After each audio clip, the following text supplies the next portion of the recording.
오늘 우리에게 주신 하나님의 말씀 잠언 4장 10절에서 23절입니다. 구약 914페이지 잠언 4장 10절에서 23절입니다. 교독하겠습니다. 내 아들아 들으라, 내 말을 받으라. 그리하면 내 생명의 해가 길리라.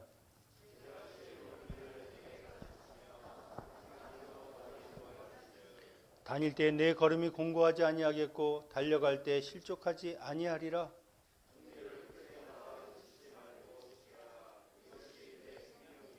사악한 자의 길에 들어가지 말며 악인의 길로 다니지 말지어다.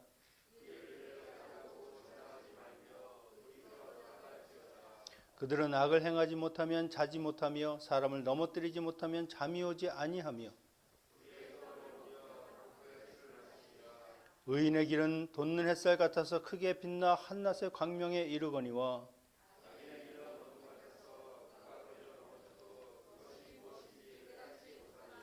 내 아들아 내 말에 주의하며 내가 말하는 것에 내 귀를 기울이라.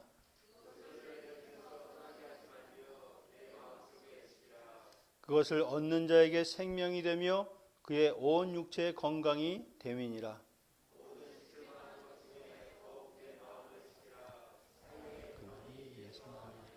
아멘.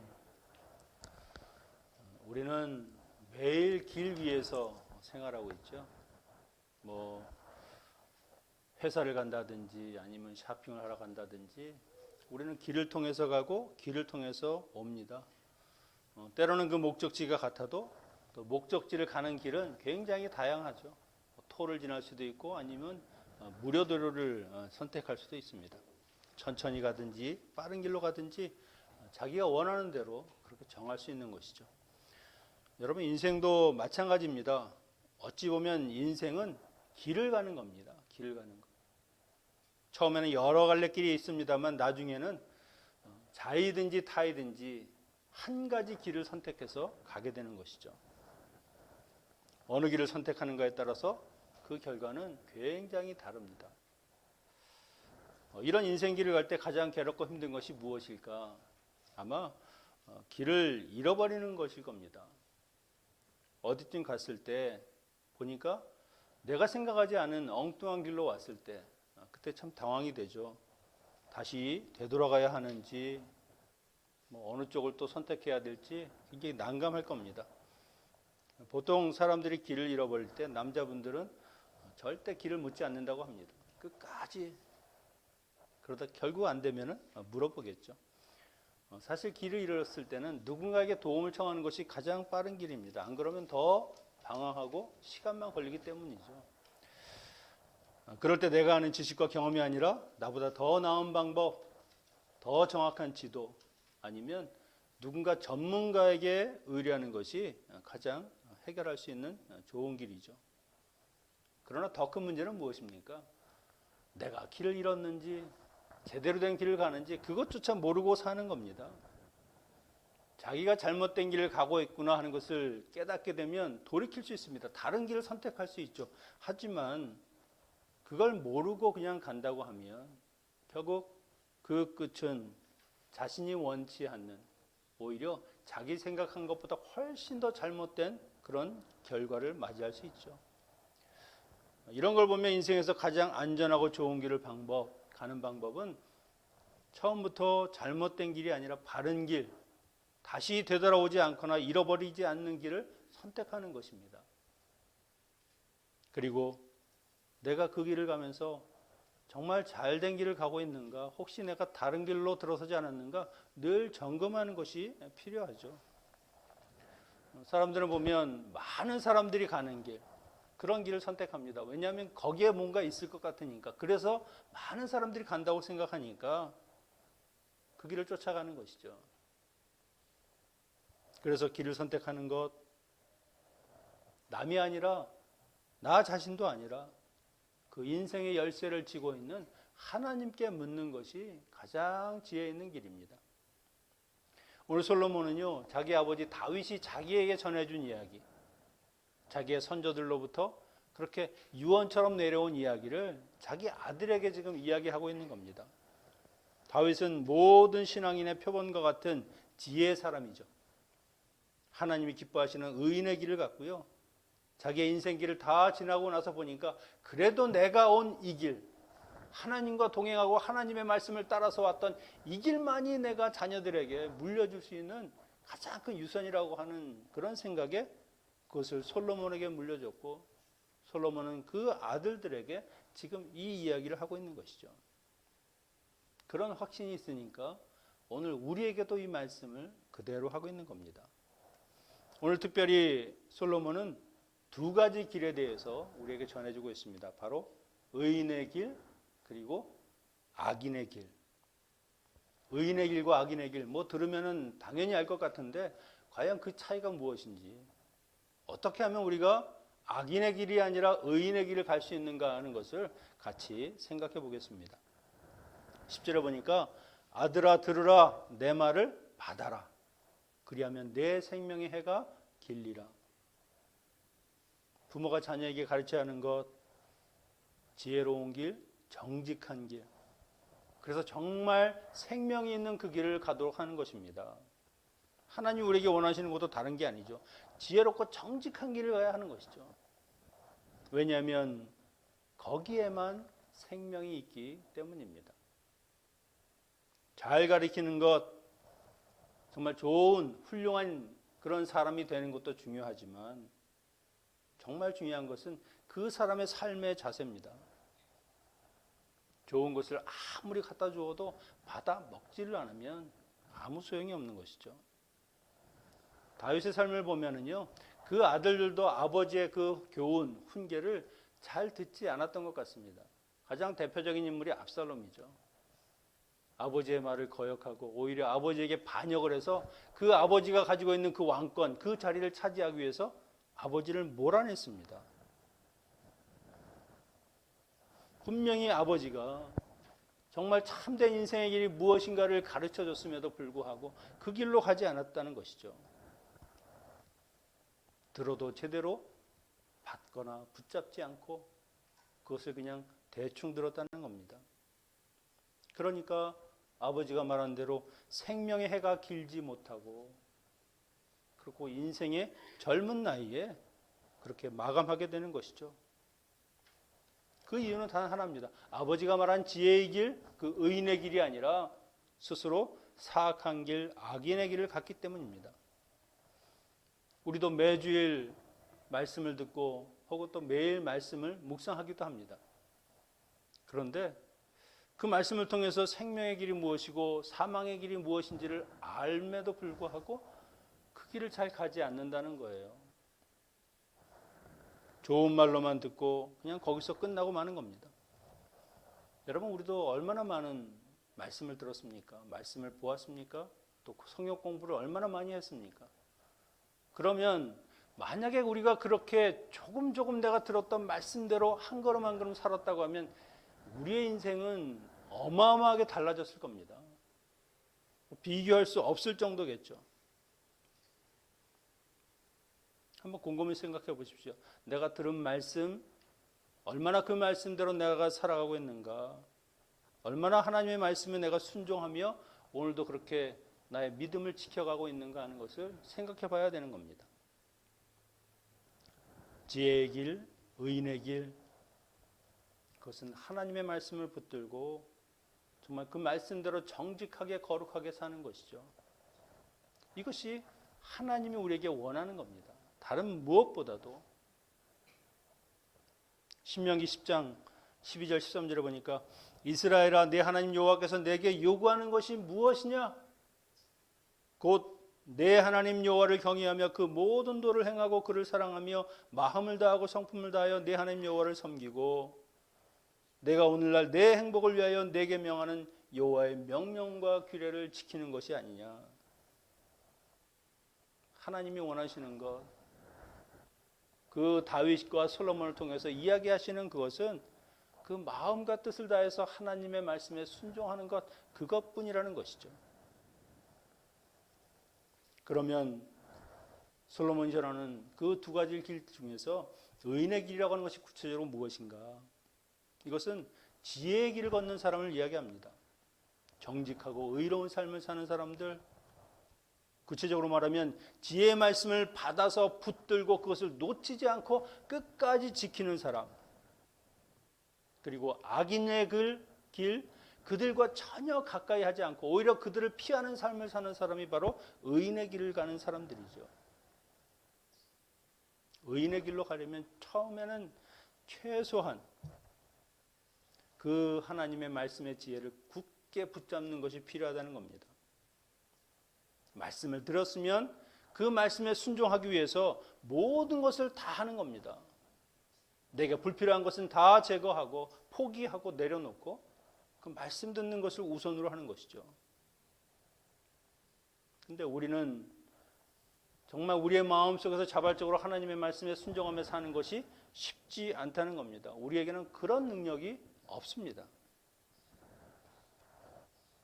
자신을 쳐서 복종시키지 않으면 절대로 하나님의 말씀에 순종해서 살 수가 없는 것이죠. 하나님이 하시는 말씀을 들어보면 내가 살아온 삶의 그 모습과는 많이 다르다는 겁니다. 다르니까 지키기 힘들죠. 그전에는 내가 원하는 대로, 내 몸이 원하는 대로, 그냥 내가 하고 싶은 대로 그냥 그대로 살면 되었는데 그걸 끊어내야 되고 하지 말아야 되고 그 방향을 바꿔야 되니까 그게 얼마나 힘들고 귀찮은 일입니까? 하지만 바꿔야 한다는 겁니다. 처음에는 어렵지만 정말 내가 하나님의 말씀을 따라서 하나둘 안 되는 것을 다시 반복해서 지킬 때까지 하는 한이 있더라도 그것을 따라 살기 시작하면, 그게 우리의 몸에 적응되기 시작하면 그것보다 편한 삶이 없습니다. 왜냐하면 우리는요, 애초에 하나님께서 하나님의 말씀을 듣고 그대로 살 수 있도록 그렇게 만들어진 하나님의 형상을 닮은 사람들입니다.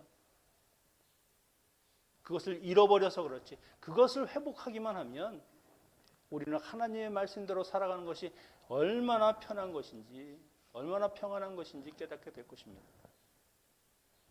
또 다른 의미에서 의인의 길을 가는 것은요, 악을 멀리하는 삶을 사는 겁니다.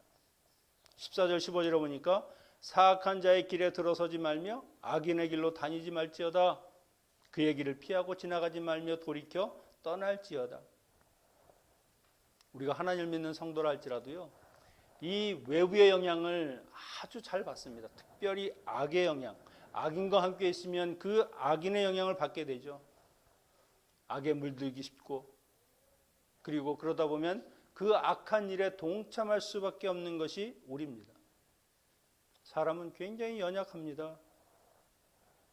내 스스로도 이 악을 지켜낼 수 있는 힘이 없다는 것이죠. 그러면 어떻게 해야 되느냐? 그 악을 대적하는 것이 아니라 피하라는 것이죠. 여러분, 우리가 유혹을 받을 때 얼마나 힘듭니까? 때로는 심한 갈등을 합니다. 내가 이것을 받아야 되나 말아야 되나? 그까짓 거 요거 한 번인데 어때? 아니다. 그래도 내가 그렇게 할 수 없지. 아마 간신히 떨쳐버릴 수 있는 것이 그런 세상의 유혹일 것입니다. 그래서 애초에 그런 갈등이 없으려고 하면 그 유혹의 자리, 그 악의 자리에 가까이 가지 않는 것이죠. 사도 바울도 음행이나 우상 숭배를 대적해서 싸우라고 이야기하지 않았습니다. 오히려 피하라. 데살로니가전서 5장 22절에 보니까 악은 어떤 모양이라도 버려라. 이 버린다는 말이 다른 말이 아닙니다. 멀리하라. 떨어져라. 너희의 실력으로는 절대 악을 상대할 수 없다. 피하는 것이 가장 좋은 길이다라고 권면하는 것이죠. 우리가 가까이 하지 말아야 하는 악인의 삶의 모습은 어떤가? 16절 17절에 보면 그들은 악을 행하지 못하면 자지 못하며 사람을 넘어뜨리지 못하면 잠이 오지 아니하며 불의의 떡을 먹으며 강포의 술을 마심이니라. 설마 이 정도까지일까 생각할지 모르지만 이렇다는 겁니다. 악은 어디 제어할 수 있거나 중간에서 멈출 수 있는 것이 아니에요. 끝까지 가는 겁니다. 그들은 지속적으로 악을 선택하고요, 그 길로 행합니다. 그들의 삶은 정직하지 않고 늘 구부러져 있고 어둡고 폭력적이고 그냥 자연스럽게 자기의 일상생활의 한 부분, 그냥 그것이 악을 행하는 겁니다. 악을 행하지 않으면 잠을 이루지 못할 정도로 그렇게 괴로워하는 사람들, 아무런 두려움도 없고 이 불의의 떡, 강포의 술, 이 악한 일을 통해서 자기의 모든 생계를 유지하는 데 쓰인다는 것이죠. 하나님을 경외하지 않고 그 말씀을 멸시하는 미련한 자들, 다 이런 악인의 삶을 살게 되는 겁니다. 주님은 그래서 하나님의 뜻을 행하는 것이야말로 나의 양식이다라고 했는데 오히려 이 악인들은 악을 행하는 것을 자기의 양식으로 삼는 겁니다. 여러분, 의인의 길과 악인의 길, 그 결과는요 전혀 다른 목적지에 도달하게 되는데 18, 19절에 보면 의인의 길은 돋는 햇살 같아서 크게 빛나 한낮의 광명에 이르거니와 악인의 길은 어둠 같아서 그가 걸려 넘어져도 그것이 무엇인지 깨닫지 못하느니라. 어둠과 빛, 얼마나 대조적입니까? 마찬가지로 의인의 길과 악인의 길은 이렇게 확연하게 다르다는 것이죠. 그 끝도 완전히 다르다는 겁니다. 여러분, 빛이라고 하는 것은 모든 사물을 분별할 수 있습니다. 특별히 어떤 길을 갈 때 내가 어디로 가고 있는지, 어디에 서 있는지를 보여주는 것이 바로 이 빛이죠. 그리고 우리의 인생길에 주님이, 빛 대신 그 주님이 우리와 함께 하신다고 하면 우리의 삶에 어둠이라는 것은 없는 겁니다. 안전하고 늘 올바른 길을 가게 되는 것이죠. 환하고 찬란한 길, 그것이 의인의 길입니다마는 악인의 길은 빛이 없습니다. 당연히 빛 대신 주님이 함께하지 않으니까 늘 어둠뿐이죠. 어둠에 갇혀서 내가 어디로 가는지 어디에 서 있는지도 모르고 나 자신이 지금 무엇을 하고 있는지 전혀 모른다는 겁니다. 그 결과는 어둠과 같이 깜깜한 절망과 하나님의 진노와 저주가 뒤따르는 그런 멸망의 삶이 결국 그들을 기다리는 것이죠. 19절에 보면 악인이 걸려 넘어져도 그것이 무엇인지 깨닫지 못한다. 자신의 모든 도덕적인 양심부터 시작해서 그것이 상실되고 나니까 내가 무엇을 하는지, 걸려 넘어지고 있는지 전혀 느끼지 못한다는 것이죠. 여러분, 우리가 구약을 이야기할 때 문둥병, 한센병을 이야기하죠. 아마 구약에서 나오는 모든 병들 중에 가장 참혹한 병이 바로 이 한센병입니다. 살에 베이고 그리고 고통으로 무언가 정말 그 가냘픈 것이 자기를 찔러도 그 아픔을 전혀 모릅니다. 아픔을 모르면 좋은 것 아닌가? 아니요. 상처가 나고 피가 나도 그것이 피가 나는지를 모르는 거죠. 그러다 보면 죽음에 이르는 겁니다. 자신이 죽어가는지도 모르는 그런 무서운 병. 오죽하면 이스라엘 백성들이 저주받은 삶이라고 이야기를 할 정도겠습니까? 사람은요, 아픔을 느끼고 고통을 느끼는 것, 그것이 정상입니다. 자신의 고통뿐만 아니라 남의 고통까지도 내가 느낄 수 있는 그런 긍휼함, 그것이 정상이죠. 죄를 지으면 죄에 대한 두려움을 느끼고 그리고 그 죄로 인해서 발생되는 모든 일에 대해서 정말 참회하는 것이 보통 인간의 모습입니다마는 악한 자들은 그런 감각을 잃어버린 영적인 문둥병에 걸린 사람들이죠. 의인의 길과 악인의 길, 그래 은혜 받았다고 지금 이야기하는 거죠.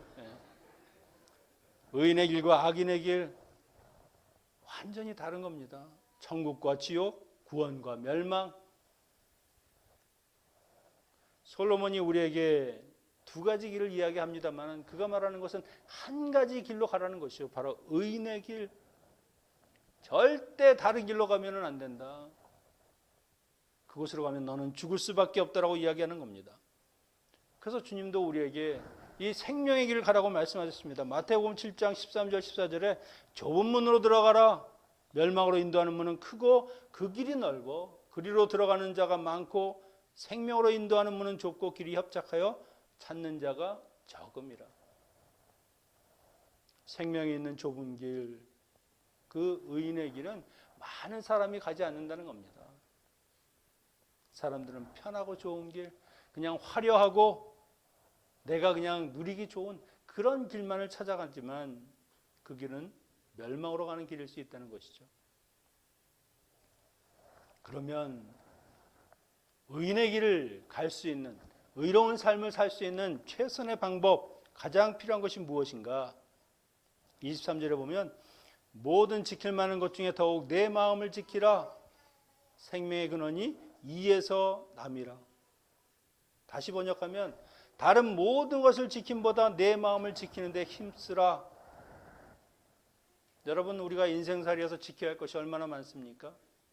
재산과 건강과 가정의 행복, 명예, 이런 것들도 우리가 지켜야 되죠.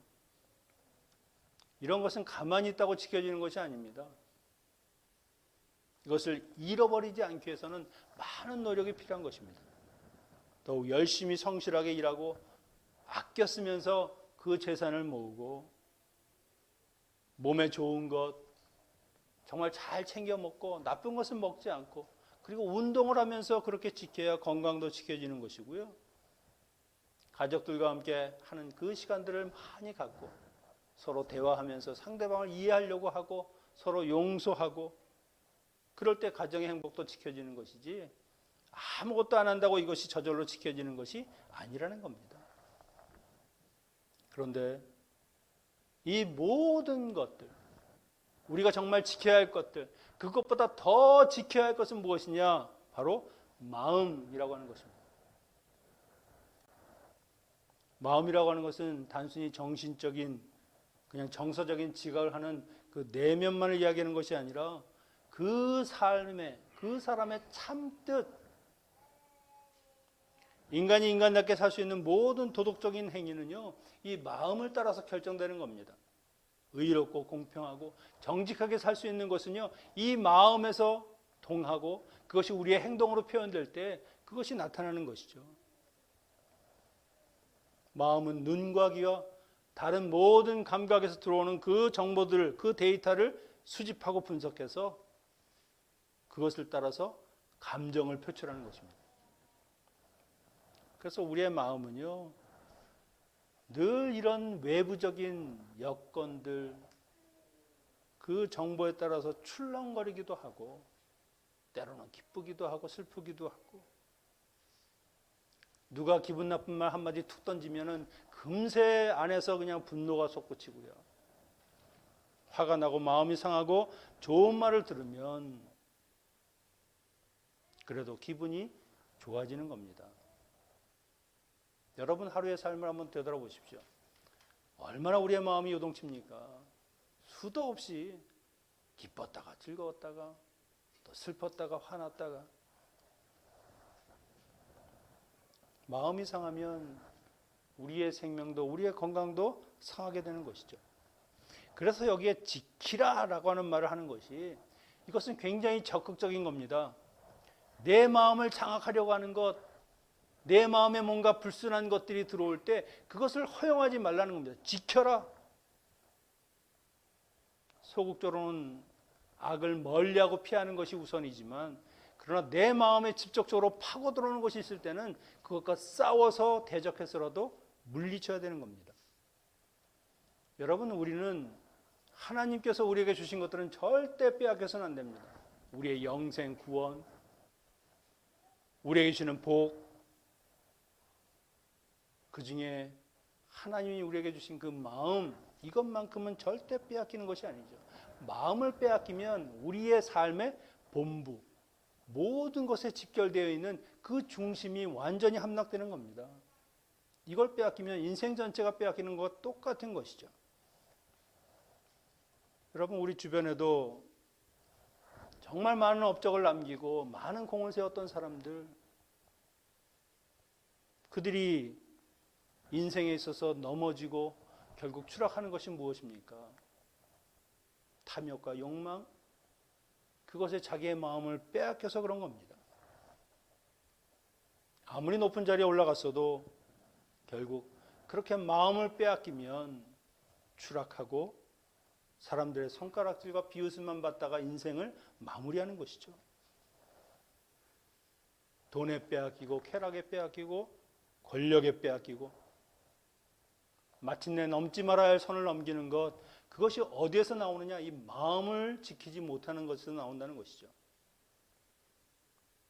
솔로몬도 하나님께서 지혜를 주셨지만 결국 그 마음을 엉뚱한 여인들에게 빼앗기고 나니까 수많은 여인들을 자기 아내를 삼고 결국 그것이 인생을 부패하게 만들어버리는 것을 우리가 봤습니다.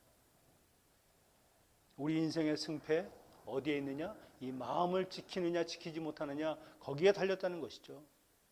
그래서 우리는 이것을 지키기 위해서 적극적인 자세가 필요합니다. 마음을 어떻게 지켜? 내 마음대로 되나? 아니요. 지킬 수 있으니까 지키라고 이야기하는 것이죠. 아우슈비츠 수용소에서 살아남은 빅터 프랭크라고 하는 정신과 의사가 있습니다. 그도 역시 그 수용소에 있으면서 그래도 수용소에서 살아남는 사람들을 이렇게 자세히 관찰을 했습니다. 그랬더니 그들이 다른 사람과 다른 점이 있다는 것이죠. 어떻게 인간다운 삶이라고는 전혀 존재하지 않는, 인간이 아니라 그냥 사물 취급받고 그냥 짐승 취급받는 그곳에서 그들이 살아남을 수 있을까? 한 가지는 하나님의 보호하심이라고 하는 겁니다. 이것은 우리의 영역이 아니죠. 다른 한 가지는 삶의 의미를 찾는 사람들이 살아남았다는 겁니다. 하나님이 주신 그 존엄성을 지키는 사람들은 살아남았고 그렇지 못하는 사람들은 죽었다는 것이죠. 그 나치들은 사람의 이름이 아니라 괴, 돼지, 번호표를 달아서 그냥 번호를 부르고 인간 취급을 하지 않는 겁니다. 그들의 존엄성, 그들의 인간성을 완전히 파괴하는 것이죠. 이것을 빼앗기면 사는 의미가 없어지고, 그렇다면 내가 이제 죽을 수밖에 없다는 생각에 많은 사람들이 절망하게 된다는 겁니다. 그래서 그는 자기의 존엄성을 지켜야 되겠다, 그렇게 결심을 했습니다. 그래서 내가 무엇을 할 수 있을까? 이 수용소 안에서 내 존엄성을 지킬 수 있는 것. 그래서 그는 매일 아침 면도를 했습니다. 삭은 파리 조각 주워서 그 식판에 자기 얼굴을 비춰보면서 면도를 했습니다. 뭐 별거 아닌 것 같은데 나치들은요, 주로 노동력이 없는 사람들, 이제 힘이 없어 쓸모없는 사람들을 먼저 가스실로 보냈다고 합니다. 그런데 면도한 그의 얼굴을 보면 뭔가 생기 있어 보이고, 그 자신도 자기의 존엄성만은 지킨다고 하는 마음에 인생에 활력이 있고 의미가 생기고, 그래서 그들은 이 정신과 의사를 그대로 남겨뒀다는 것이죠. 마지막까지 그것을 살아남을 수 있는 그 요인이 무엇이냐? 내 그 존엄성을 빼앗기지 않았기 때문에. 뭐 우리가 생각하기엔 아니 어차피 죽을 목숨인데 무슨 면도를 한다고 그게 뭐 달라질 수 있겠나? 아니요. 인간의 존엄성 그것마저 뺏기면 죽는 겁니다. 그의 몸은 그 죽음의 수용소에 갇혔지만 그는 마음을 지켰습니다. 자유는 빼앗겼어도 하나님이 부여한 인간의 존엄성만큼은 절대 빼앗기지 않았습니다. 여러분, 우리도 최소한 하나님의 자녀라고 하는 그 존엄성만큼은 지켜야 하지 않겠습니까? 마음을 빼앗기면 다 잃어버리는 겁니다.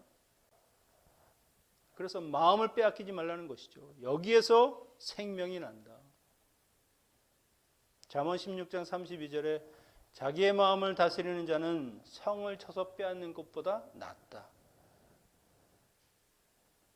자기의 마음을 지키지 못하면 성을 차지한다고 무슨 상관이 있겠습니까? 내가 죽는데. 여러분, 다른 것은 다 빼앗겨도 우리의 마음만 지킨다고 하면 우리는 절대로 이 의로운 길, 하나님이 주는 그 지혜의 말씀에서 벗어나는 일은 없다는 것이죠. 저도 생각해 보니까 과연 나는 이 마음을 지키기 위해서 무엇을 했는가? 별로 한 게 없어요. 그냥 들어오는 정보 그대로 분노하고 그냥 막 상처를 받고 내 마음이 움직이는 대로 그냥 나의 감정까지도 다 그대로 맡기고 거기에 그냥 떠다니는 겁니다. 여러분, 그럴 때 정신을 바짝 차려야 합니다. 이러면 안 되지. 내가 마음을 지켜야지. 어떻게 마음을 지킨단 말인가? 눈에 보이지도 않고 이게 내가 조정할 수 있는, 컨트롤할 수 있는 것이 아닌데 20절, 21절에 보면 내 아들아 내 말에 주의하여 내가 말하는 것에 내 귀를 기울이라. 그것을 내 눈에서 떠나게 하지 말라. 내 마음속에 지키라. 여러분, 그 지혜의 말씀을 귀 기울여 듣고 우리의 시선을 하나님께 고정하는 겁니다. 세상의 다른 종교들은 마음을 비우죠.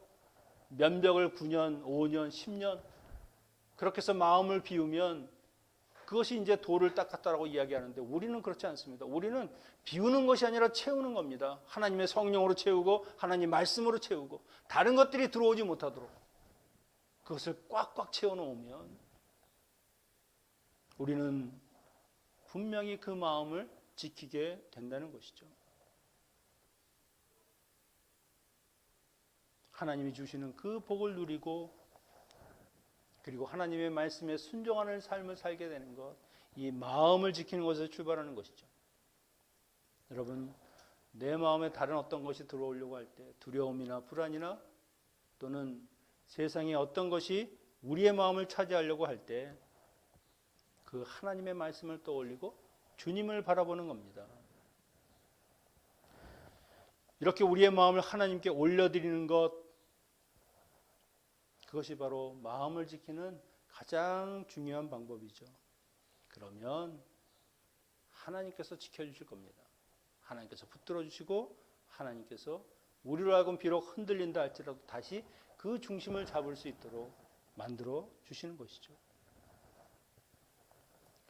말씀을 정리합니다. 지혜를 따라 의인의 길을 가는 것, 그것이 바로 생명의 길입니다. 이 생명의 길은요, 악을 멀리하고 우리의 마음을 지킬 때 가능한데 그 마음이라고 하는 것은 우리의 삶과 우리의 정신, 우리의 영혼에 중요한 영향을 미칩니다. 마음을 지키는 것, 온전히 내 마음을 하나님의 말씀과 그리고 성령으로 가득 채우는 것이죠. 그럴 때 우리는 그 마음을 빼앗기지 않을 수 있습니다. 여러분, 이것은 하나님이 우리에게 주신 것입니다. 절대 빼앗길 수 없는 겁니다. 계시록 3장 11절 내가 가진 것을 굳게 잡아 내 면류관을 사람에게 빼앗기는 일이 없도록 하라. 굳게 잡아야 합니다. 이것이 우리를 살리는 능력의 말씀이 되고 지혜의 말씀이 되고 우리로 하여금 의로운 길을 가게 만들어 주실 것입니다. 기도하겠습니다. 지혜의 아버지 하나님,